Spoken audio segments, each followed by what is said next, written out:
तो जम्मू कश्मीर के दोनों खित्तों के अंदर इस वक्त सियासत फिर से गरमाई है, क्योंकि साल 2025 का आगाज 24 घंटों के बाद होने वाला है। इन सब के दरमियान छुट्टियां या हॉलीडेज कैलेंडर साल 2025 के लिए जारी हो चुका है। किस दिन कितनी छुट्टियां होंगी, किस हिसाब से होंगी, साल में कितनी छुट्टियां रखी गई हैं, या पब्लिक हॉलीडेज भी आप कह सकते हैं। सरकारी कैलेंडर जो अंग्रेजी कैलेंडर के मुताबिक रखा जाता है वो अनाउंस हो चुका है। एक लंबी फहरिस्त जारी की गई है और एक साल के अंदर 28 से 29 छुट्टियां। जैसे ही ये कैलेंडर जारी हुआ तो जम्मू कश्मीर के अंदर एक नई सियासी बहस ने जन्म लिया। तस्वीर भी आपके सामने रखेंगे और साथ साथ जो इस पर रद्द-ए-अमल आया वो भी 13 जुलाई यौम शोहदा के मौके पर जो छुट्टी हुआ करती थी, गुज़श्ता 70-80 बरसों से एक सिलसिला चलता था और चंद बरस कबल लेफ्टिनेंट गवर्नर इंतजामिया ने एक तो वो छुट्टी खत्म कर दी, वो इस बार के कैलेंडर में भी शामिल नहीं है। एक 13 जुलाई। दूसरा, मरहूम शेख मोहम्मद अब्दुल्ला की जो 8 दिसंबर को उनकी बरसी पर छुट्टी रखी जाती, उसके बाद लेफ्टिनेंट गवर्नर इंतजामिया अचानक उसको भी लेकर एक फैसला लेती है।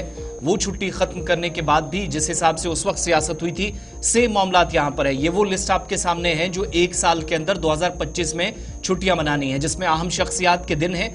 कुछ आए, कुछ चले गए, कुछ का इंतकाल हुआ और कुछ बड़े दिन हैं जिसमें ईद, दिवाली, होली, दशहरा और बाकी सारी चीजें। लेकिन सालाना कैलेंडर से मरहूम शेख मोहम्मद अब्दुल्ला के योम वफात या फिर योम पैदाइश की छुट्टी, एक ना वो मुतालबा पूरा हुआ इस बार भी, जिसका हुकूमत बार बार अज़्म जाहिर कर रही थी कि ये बड़ा इंपॉर्टेंट है। ये जो ड्यूअल पावर वाली बात है ना, ये यहाँ पर फिर से आ रही है। और एक मुहावरा भी है जी कि आने वाले आसार ये जो आसार अभी आपके सामने है, ये आने वाले तूफान का एक ये होता है, अलार्म भी होता है।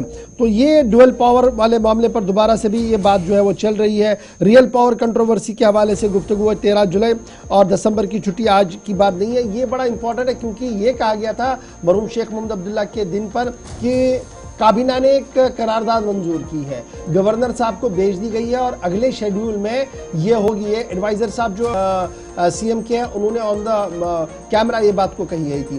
फिर नेशनल कॉन्फ्रेंस के जो सेक्रेटरी है, सूबाई सेक्रेटरी, उन्होंने भी इस बात को दोहराया था कि ये छुट्टी होगी। और जब ये छुट्टी कल नहीं आई तो नेशनल कॉन्फ्रेंस के तर्जुमान आला तनवीर सादिक भी बरहम कल दिखे, जिन्होंने अपनी बात एक्स पर तहरीर भी कर दी है। उनके मुताबिक तनवीर सादिक की ज़बान में अगर समझा जाए, जो एक्स पर उन्होंने पोस्ट किया और ये पहला ऑफिशियल रिएक्शन भी था, जिसमें कहा कि कश्मीर की तारीख और जो जमहूरी तारीख रही है या जद्दोजहद रही है, उस पूरे निज़ाम को तहस नहस करके आगे बढ़ना और उसको भुलाने की कोशिश, ये जो सिलसिला है उनके मुताबिक ये भारतीय जनता पार्टी का सारा इस तरह का निज़ाम है जिसमें बीजेपी उनके निशाने पर थी और एक तरह से उन्हें अपमानित करने का अहम शख्सियात को, या फिर शेख मोहम्मद अब्दुल्ला और दीगर शख्सियात, और ख़ासतौर से जो 13 जुलाई वाला इशू था उस पर भी उन्होंने कहा कि किसी भी तरीके से आप किसी लेगेसी को कभी नहीं बुला सकते अगर आप छुट्टी अनाउंस नहीं करते। और साथ साथ लास्ट लाइन को आप पढ़ेंगे तो बड़ी इंपॉर्टेंट है, जो इशफाक आप बता रहे थे कि हुकूमत ने जो कहा था कि हम ऐवान तक करारदाद अगर ज़रूरत पड़ी तो ठीक, नहीं तो जो करारदाद पास करके या एक रेजोल्यूशन की शक्ल में लेफ्टिनेंट गवर्नर के दफ्तर के पास गया, वो लास्ट लाइन में फिर से उन्होंने मेंशन किया कि एक दिन आएगा, ये जो सिलसिला चला है इसको खत्म करके छुट्टी का ऐलान दोबारा से किया जाएगा और इन छुट्टियों को एक नहीं बल्कि दोनों, जो आखिरी लाइन पर, these holidays will be restored one day. Tanveer Sadiq के मुताबिक जो एमएलए है जडीबल से, ये पहला रिएक्शन था। हालांकि बाकी लीडरान की तरफ से हो सकता है कि आज दिन में इस पर बात जरूर हो। आप गुलिस्तान न्यूज पर दिन भर आप ये सिलसिला देखेंगे, मगर एक चीज याद रखिएगा कि इस 4 साल के अरसे के दौरान 3 बड़ी डेवलपमेंट्स हुई हैं जम्मू के अंदर, जहां आप सबको याद होगा कि प्रोटेस्ट बैक टू बैक हुए। 23 सितंबर को महाराजा हरि सिंह की छुट्टी होनी चाहिए और वो बाद में अनाउंस की गई, और ये इस बार दूसरा साल होगा जब छुट्टी अनाउंस होने के बाद। लेकिन इन्हीं 4 सालों के बीच 13 जुलाई और 8 दिसंबर की छुट्टी खत्म भी की गई। या योम पैदाइश जो 5 सितंबर वाला इशू था, जो छुट्टी अनाउंस की जाती थी, वो सारा सिलसिला जो है वो इन्हीं 4 सालों में खत्म हुआ। और जो 23 सितंबर छुट्टी अनाउंस की गई सरकारी सतह पर, वो भी है। तो कल जब अब ये फाइनल है कि एक तो 28 छुट्टियां हैं जी टोटल, जो पूरे जम्मू कश्मीर में आपको मिलेंगी। 1 जनवरी से 25 दिसंबर तक का एक शेड्यूल जारी कर दिया गया है। उसके अलावा कुछ छुट्टियां जो है वो सिर्फ कश्मीर प्रोविंस में रहेंगी, जिनमें महराज आलम की छुट्टी है, उर्स शाह हमदान है, मेला खीर भवानी है और शेख नूरुद्दीन नूरानी साहब का उर्स है, उस हवाले से छुट्टी रहेगी। लेकिन ये सिर्फ सूबा कश्मीर के अंदर रहेगी।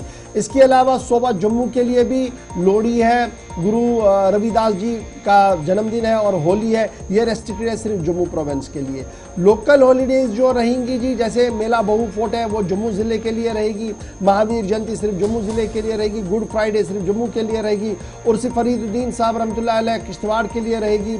फिर इसी तरीके से जो किश्तवाड़ की एक यात्रा है उसके लिए एक छुट्टी रखी गई है, कैलाश यात्रा के लिए एक छुट्टी रखी गई है, और तकरीबन 8-9 छुट्टियां ये लोकली डिस्ट्रिक्ट्स के अंदर जो चली गई। रेस्ट्रिक्टेड छुट्टियों में भी तकरीबन 4 छुट्टियां हैं जो जिसकी अनाउंसमेंट कर दी गई है, जिनमें पुरुषोत्तम जयंती है जम्मू प्रोविंस के लिए, कबीर जयंती जम्मू प्रोविंस के लिए, मार्टियर्स डे ऑफ गुरु अर्जुन देव जी जो बनाया जाता है ये भी रेस्ट्रिक्टेड हॉलीडे है, और फिर रक्षाबंधन ये भी रेस्ट्रिक्टेड कर दी है। और इस तरीके से कल ये एडवाइजरी जो है वो जारी कर दी गई है। और नए ये यूटी के अंदर हर साल हम देखते थे कि या स्टेट्स के अंदर भी ये सिलसिला चलता है कि छुट्टियों का ऐलान किया जाता है, और इसी तरीके से यहाँ पर भी ये ऐलान कर दिया गया। ताहम ऐलान होने के साथ ही सूरत हाल क्या कुछ है वो आपके सामने है। सियासत आज पूरे दिन इस पर गर्म रहेगी।